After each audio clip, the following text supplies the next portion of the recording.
ልማትና እድገትን መደገፍ ትልቅ ሀገር ወዳድነት ነው። ብዙ ጊዜ መቃወም ብቻ ሀገር ወዳድነት ተደርጎ መታሰቡ ስተት ነው። ክቡር ጠቅላይ ሚኒስተር አብይ አህመድን የምደግፈው ሀገሬን እያሳደጉ ስለሆነ ነው። እኔ ስለደገፍኳቸው የሚደረግልኝ ነገር የለም። ይህ ብሔራዊ ግዴታዬ ነው። በኢትዮጵያ ወቅታዊ ፖለቲካ ውስጥ ከኪነ ጥበብ ዓለም ወጥተው ወደ ስልጣን መንበር የሚጠጉ ግለሰቦች ቁጥር እየጨመረ መጥቷል። ከነዚህ መካከል ደግሞ በሙዚቃው ዘርፍ በዜማ ድርሰቱና በአቀናባሪነቱ የሚታወቀው ካሙዙ ካሳ አንዱ ነው። ለዘመናት የከረምንበት ትርክት እንዳላግባባንና አሁን እየታዩ ያሉ ችግሮች ሁሉ እንደፈጠረብን የለውጡ መንግስት በሚገባ አስገንዝቦናል። የተበላሸውን ትርክት በምናብ ከቀረጹ ማህበራዊ ጉዳዮች አንዱ ጥበብ ነው። ወደ ተስተካከለውና ሁላችንም ወደሚያካትተው ትርክትም የሚወስደን ራሱ ጥበብ ነው።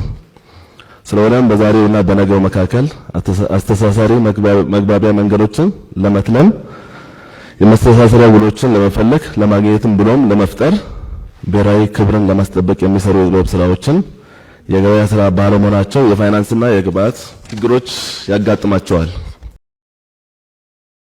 ካሙዙ ካሳ በአሁኑ ወቅት በገዢው ፓርቲ ስር ሆኖ ለከፍተኛ ስልጣን እርከን በእጩነት መቅረቡ በደጋፊዎች ዘንድ አዲስ ድምጽ ቢሆንም በተቃዋሚዎቹና በተቃራኒ ቡድን ግን ሌላ ትኩሳትን ፈጥሯል። በተቃዋሚዎቹ ዘንድ ይህን ጉዳይ ያስነሳው ዋነኛው ጉዳይ ደግሞ ስለ ሙስና የሚነሱበት ጉዳዮች ናቸው። ይህ ጽሑፍ በግለሰቡ ላይ የተጣሉበትን ተስፋ የተነሳበትን ቅራኔና በጀርባ ያለውን ፖለቲካዊ ትርጉም በሰፊው ተነትናል። ካሙዙ ካሳ ለብዙ ኢትዮጵያውያን ዘንድ ስሙ አዲስ አይደለም።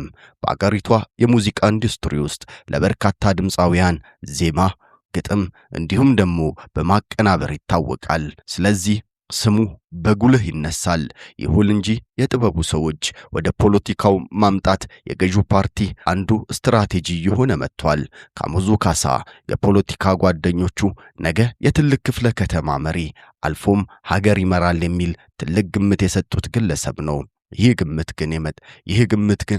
ግምት የመጣው ግለሰቡ ካለው ታዋቂና ተሰሚነት አንጻር ለፖለቲካ ህዝባዊ መሰረት ሊያስገኝ ይችላል ከሚል እምነት እንደሆነ ይገመታል። በተሰጠው አስተያየት ላይም ጎልቶ የወጣው አንዱ ነጥብ ማን አለብኝነት የሚለው ጉዳይ ነው።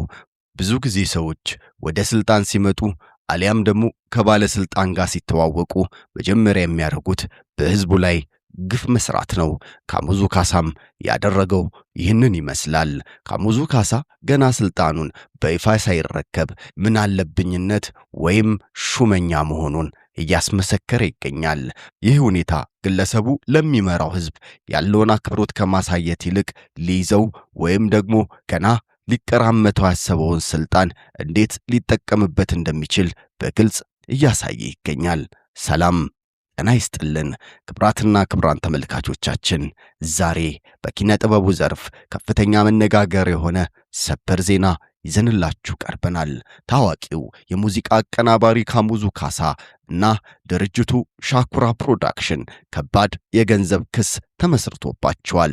30.8 ሚሊዮን ብር 37 አርቲስቶች በጋራ በመሆን የመሰረቱት ይህ ክስ የካሙዙን የባንክ አካውንቶችና ንብረትን እስከ ማሳከት ደርሷል። ዝርዝሩን አሁን አቀርብላችኋለሁ። ክሱ የቀረበው ኪን ኢትዮጵያ በተሰኘው አገሪቱ በዓለም መድረክ ላይ ለማስተዋወቅ ታስቦ በተቀረጸው ፕሮጀክት ሳቢያ ነው። ይህ ፕሮጀክት መንግስት 100 ሚሊዮን ብር በላይ በጀት የተመደበለት ቢሆንም በሩሲያ በቻይናና በሌሎች ሀገራት የባህል ትርኢት አቅርበው የተመለሱ 37 አርቲስቶች የላባችን አልተከፈለንም በማለት አቤቱታቸውን ለፍርድ ቤት አቅርበዋል። እንደ ከሳሾቹ ገለጻ ከሆነ ለእያንዳንዱ አርቲስት በአንድ መድረክ 217500 ብር እንዲከፈላቸው ውል ተገብቶ ነበር። ሆኖም ግን ካሙዙ ካሳ ክፍያውን በፍጹም መፈጸም አልፈለገም። እንዲያውም ከሳሾቹን ክስ የሚያከብድ አንድ አስገራሚ መረጃም ወጥቷል። ይህም በመካከላቸው የተፈራረመውን ውል ስምምነት ሰነድ ለማጥፋት ሙከራ እንዳደረገም በክሱ መዝገብ ላይ ተጠቅሷል። ጉዳዩን የተመለከተው የፌዴራል ከፍተኛ ፍርድ ቤት በካሙዙ ካሳና በሻኩራ ፕሮዳክሽን ስም የሚገኙ የባንክ አካውንቶች እስከ 30.8 ሚሊዮን ብር ድረስ እንዲታገድ ትዕዛዝም ሰጥቷል። ከዚህ በተጨማሪ በተከሳሾቹ ስም የተመዘገቡት ቤትና መኪናዎች ካሉም እንዳይሸጡና እንዳይለወጡ እገዳ ተጥሎባቸዋል። አርቲስቶቹ ኢትዮጵያን ለማስተዋወቅ ሄደን ባዶ እጃችንን ተመልሰናል ሲሉ በምሬት ተናግረዋል።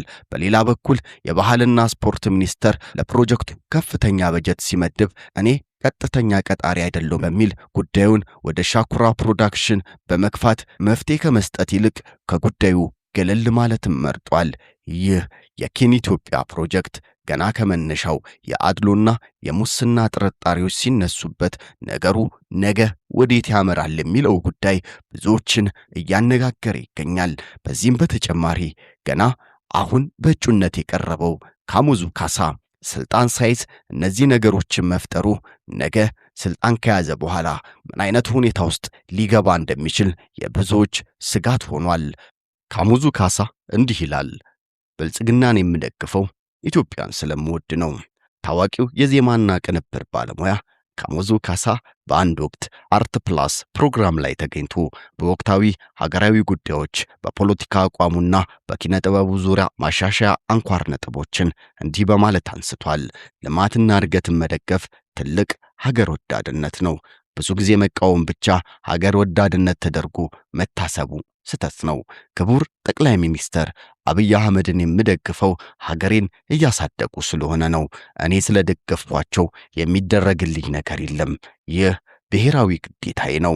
ዜናና ዜማን መለየት አለብን። ለትችት ብቻ ግጥምና ዜማን ሰርቶ ስቱዲዮ መግባት ዜና እንጂ ጥበብ አይደለም። ጥበብ መፍትሄ መጠቆም አለባት። አርቲስቱ መብት ያልተከበረም ብሎ ከመጨው ይልቅ ወደ መንግስት ጠጋ ብሎ መብቱን መጠየቅና ምላክስ ብሎ መጠየቅ አለበት። ተቺዎች ቢተቹም ግድ አይሰጠኝም። ለሙዚቃና ለአርት እድገት መስራቴን እቀጥላለሁ ሲልም ተናግሮ ነበር። በሌላ በኩል ደግሞ አርቲስት ካሙዙ ካሳ ለኢትዮጵያ አየር መንገድ የሰጠውን ከ9 ሚሊዮን ብር በላይ የሆነው ደረቅ ቼክ ጉዳይም አነጋጋሪ ሆኗል። በአሁኑ ወቅት ብልጽግና ፓርቲን ወክሎ ለአዲስ አበባ ከተማ ምክር ቤት ምርጫ በመወዳደር ላይ የሚገኘው አርቲስት ከ9 ወራት በፊት በባህል ቡድኑ ወደ ቻይና ቤጂንግ ይዞ ለተጓዘበት የአየር መንገዱ ክፍያ የሰጠው ቼክ ትክክለኛ ያልሆነና ደረቅ መሆኑ ተረጋግጧል። ጉዳዩን በቅርብ የሚያውቁ የኢትዮ ፕላስ ምንጮች እንዳረጋገጡት አየር መንገዱ ስለዚህ ጉዳይ አስቸኳይ ማብራሪያ እንዲሰጥም ተጠይቋል። ጉዳዩን ይበልጥ አወዛጋቢ የሚያደርገው ቼኩ የተሰጠበት መንገድ ነው። ኮሚቴዎቹ እንደገለጹት ካሙዙ ካሳ ከባህልና ሚኒስቴር ለጉዞ ከተቀበለው በጀት ላይ ይህንን ግዙፍ ቼክ የቆረጠ ቢሆንም ቼኩ ላይ ማረፍ የነበረበት የሁለት ሰዎች ፊርማ ሆኖ ሳለ የራሱን ብቻ ፈርሞ ለአየር መንገዱ ሰጥቷል። የኢትዮጵያ አየር መንገድ ይህንን ቼክ ወደ ገንዘብ ለመቀየር ባደረገው ሙከራ ቼኩ ደረቅና ያልተሟላ መሆኑን አረጋግጧል።